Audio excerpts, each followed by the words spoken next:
اسلام ایک کامل مکمل مذہب ہے جس میں ایمانیات، عقائد، احکامات، عبادات، معاملات، معاشرت، معیشت، اخلاق، یہ ساری چیزوں کا مجموعہ اسلام ہے۔ اس میں سے ایک چیز بھی آپ باہر نہیں کر سکتے، جبکہ اسلام زندگی کے تمام شعبوں کو محیط ہے۔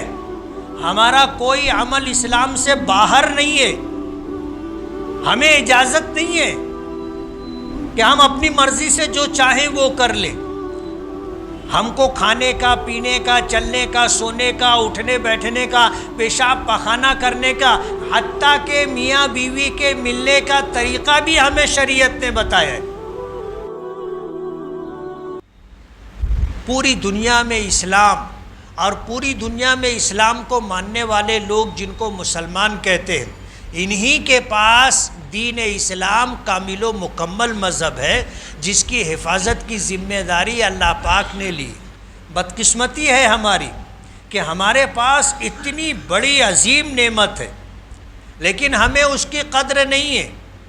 ہمیں خود بھی معلوم نہیں ہے کہ ہمارا مذہب کیا ہے، اس کی تعلیمات، اس کے احکامات کیا ہے۔ آج دنیا اس بات کی کوشش کر رہی ہے کہ اسلام کو سمیٹا جائے،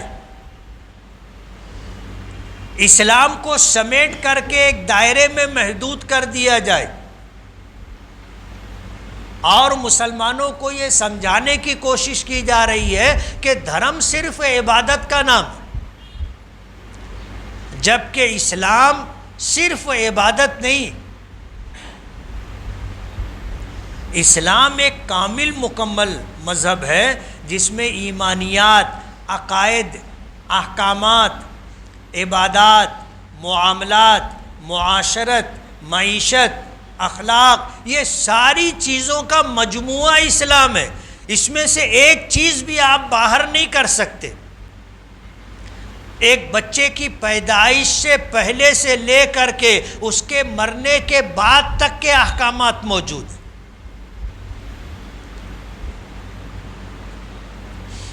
بچہ ابھی دنیا میں آیا نہیں ہے، لیکن بچہ دنیا میں آئے، انسانوں کو احکامات دیے گئے۔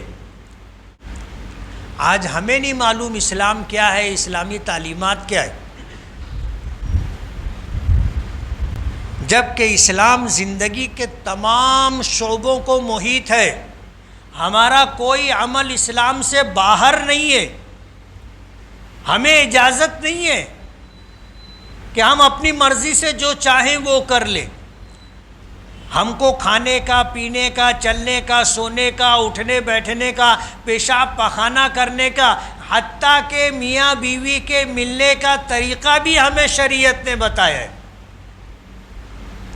مسلمانوں کا لشکر جب قسطنطنیہ پہنچا تھا اور ابو ایوب انصاری رضی اللہ تعالی عنہ پیشاب پخانے کی حاجت لے کر کے گئے، کسی سے پوچھا بیت الخلاء کدھر ہے، بتایا کہ ادھر ہے، گئے تو دیکھ کر واپس آ گئے۔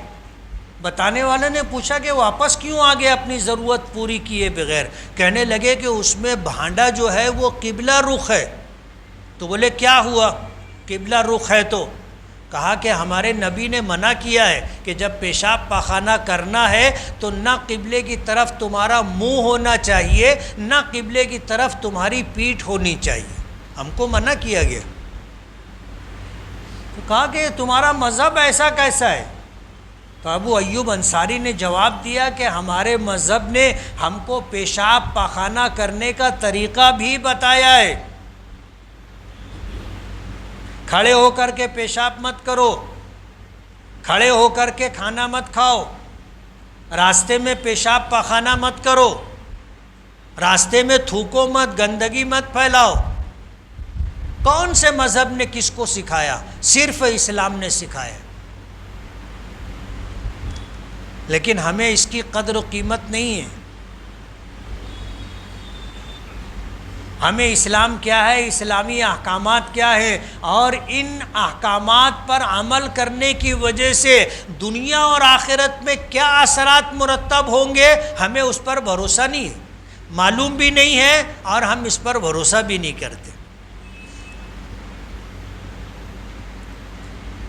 تو مذہب اسلام نے بچے کی پیدائش سے پہلے سے لے کر کے مرنے کے بعد تک کے احکامات عطا کیے.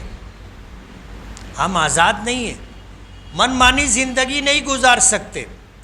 آج دوسرے مذہب کے ماننے والے جن کے پاس مذہب اور دھرم نہیں ہے، کچھ رسومات ہیں، کچھ باطل عقائد ہیں، اور کچھ تہذیب اور کلچر کے نام پر، سنسکرتی کے نام پر ان کے پاس کچھ کام ہے، اسی کو وہ مذہب مان کے چلتے ہیں، اور اسلام سے حسد اور جلن کی بنیاد پر اسلام کو بھی سمیٹنے کی کوشش کر رہے. بہت منظم طریقے سے کام ہو رہا ہے. ہماری ذمہ داری ہے کہ اسلام کی حفاظت کیسے ہوگی اس کی فکر ہم کریں، اور سب سے آسان طریقہ ہم اپنے مذہب پر عمل کریں. تمام معاملات میں جو اسلام نے ہمیں تعلیم دی ہے اس پر عمل کریں. بس آپ عمل کرو گے، عملی شکل میں اسلام باقی رہے گا. آپ کو دیکھ کر آپ کی اولاد، آپ کو دیکھ کر دوسرے لوگ متاثر ہوں گے اور خود بھی عمل کریں گے. آپ کے مذہب کو پسند کر کے لوگ اسلام قبول کریں گے. اسلام کی حفاظت کے لیے ہمارا عمل کرنا، اسلام کی حفاظت کے لیے اپنی نسلوں میں اللہ کا دین رہے اس بات کی فکر کرنا، یہ حفاظت کا سب سے بہترین ذریعہ ہے. صرف بولنے سے اسلام باقی نہیں رہے گا، صرف لکھنے سے اسلام باقی نہیں رہے گا، آپ کو عمل کرنا پڑے گا.